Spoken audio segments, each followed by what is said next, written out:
Well, our problems aren't as large as they are in Arizona, primarily because we're not a border state. But we have problems, and particularly in the northwest part of the country, the northwest part of our state, because it's a growth area to begin with, and that it's very heavy in the low-skilled, blue-collar labor market, i.e. poultry production, that sort of thing, a lot of the construction industry. Not that that's low-skilled, but it's just in some of those jobs, it doesn't require an education necessarily, it just requires just brute energy and elbow grease. But because of where we live, we have problems associated with illegal immigration. Now, I'm a mayor of a city that has had its share of problems. I mean, you think about it. Rogers, up until the 90s, was a predominantly all Caucasian community, typical of a lot of cities across the heartland, and that our minority population grew dramatically in just a very short period of time, and the introduction of a large populace of typically, and I don't mean to paint everybody with a broad brush, but the enormous amount of people that were coming into our country, crossing our border illegally, who were unskilled and uneducated and coming across our border illegally in pursuit of the American dream. I'll give them that. That's noble. Anybody would do that as a matter of survival. But non-English speaking people that were coming into a society, and so that the social infrastructure of the city was displaced somewhat by this phenomenon. And it created a great deal of anxiety among the native population, the traditional population. And that's unfortunate. Further, a lot of these people, because of their circumstance, did not have primary care physicians. They didn't even have health care. So their primary care physician was where? In the ER. So all of a sudden our hospitals get choked with a lot of, with a patient load, if you will, that would be better off in the clinics, but because of the lack of coverage and because of their alienage, a lot of these people were going to the ER where they could not be denied treatment. And then if you're a superintendent of a school, say in Rogers or Springdale, you know that you have been impacted severely by the fact that a lot of these people came to town with large families, and because of the way our educational system is, no questions asked, these people are promised an education, and they come in and they have crowded the schools to the extent that our school districts are just bursting at the seams. Precipitating millage increases, taxation in Fayetteville and in Springdale and in Bentonville because they just can't keep up with the classrooms. And so there's been this phenomenon associated with this immigration discussion. Now, as I said, we're not on the border like Arizona, so we're not seeing the violence quite like what they're seeing down there with the drug cartels and what have you. But at some point in time, governmental jurisdictions get painted into a corner where they have to do something out of desperation. And I think that's exactly what Arizona did. They said, federal government, if you're not going to do your job, then we will do our job. And so all they did, Arizona, was implement the federal government's law and decide that they were going to prosecute that law, if you will, down at the local level through their local police and their sheriff's offices.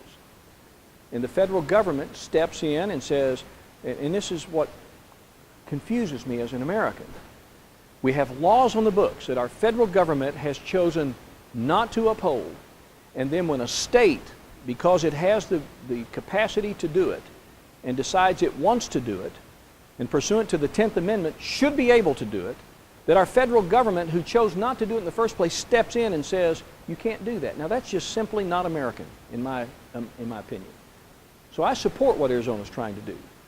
And if you look at my record, I did it as a mayor, because it was in 2006 that I had a police officer doing a drug raid and went into a home with his narc unit, full battle rattle, the whole 9 yards, and had an illegal immigrant because she was fearful that that officer was going to do something to those kids, panicked, struggled with the officer for his gun, shot him, severed his femoral artery.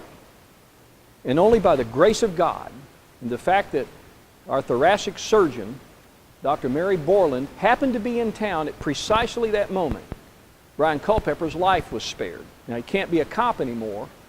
And so in 2006, this mayor chose to do something similar to what Arizona has done. And look, I did it out of desperation. Because if the federal government's not going to help us, then we're going to take matters in our hands.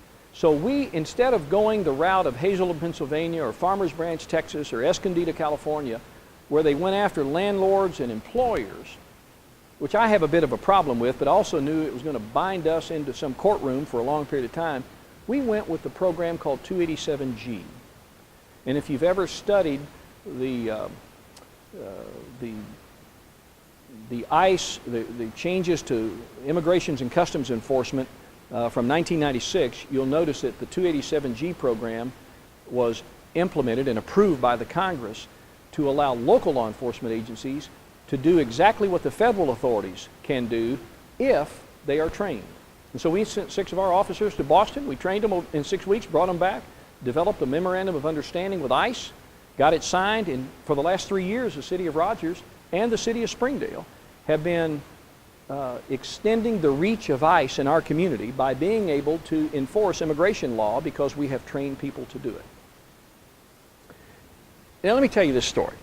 This morning I'm in a budget meeting and I'm talking to my district judge about outstanding warrants, and we have thousands of outstanding warrants. And it comes back to me that so many of these outstanding warrants will never be served because they are under fictitious names. You pull somebody over, you write them a ticket for speeding or whatever the case is, a moving traffic violation, and they don't have documentation, they don't have a driver's license, so you take their word, their name is whatever it is, and you write them a ticket, and they never show up for court. And so they get an FTA, a failure to appear, and then this thing goes on and on and on, burdening our criminal justice system. And we'll never see a lot of these offenders because we did not have the capacity at the traffic stop to identify with certainty who these people are. And in America, again, part of our genius is we're a law and order society. And we ought to be able to know who's here and what they're doing here. And they ought to have to be able to provide us that documentation. So in the city of Rogers, you have to have that documentation. And if we pull you over and you don't have that documentation, we can take you to the police department and we can put you on a 10-print machine and we can find out who you are. And we do it over and over and over again. And it is one of the most successful programs in ICE. It's a model program. And to date, in the last 3 years, we've deported in excess of 3,000 people, criminal offenders, from the United States of America because of our capacity to do a 287G program. Now, people, that's all Arizona's wanting to do. They just want to be able to do that. And I think they ought to be able to do that. The other thing is, you notice I said I personally did not want to pursue the employer, landlord type system, in part because it's fraught with legal problems and it would create a lot of work for lawyers and judges. But in my opinion, we should not have to enforce border security in the HR offices of American companies. If you walk in to get a job in America, I think there ought to be an assumption that you've got some legal basis for being here. And if you don't have that, then we have failed at the border. And I think that's where the solution to the problem is going to come, is that we're going to have to find a way to secure the border.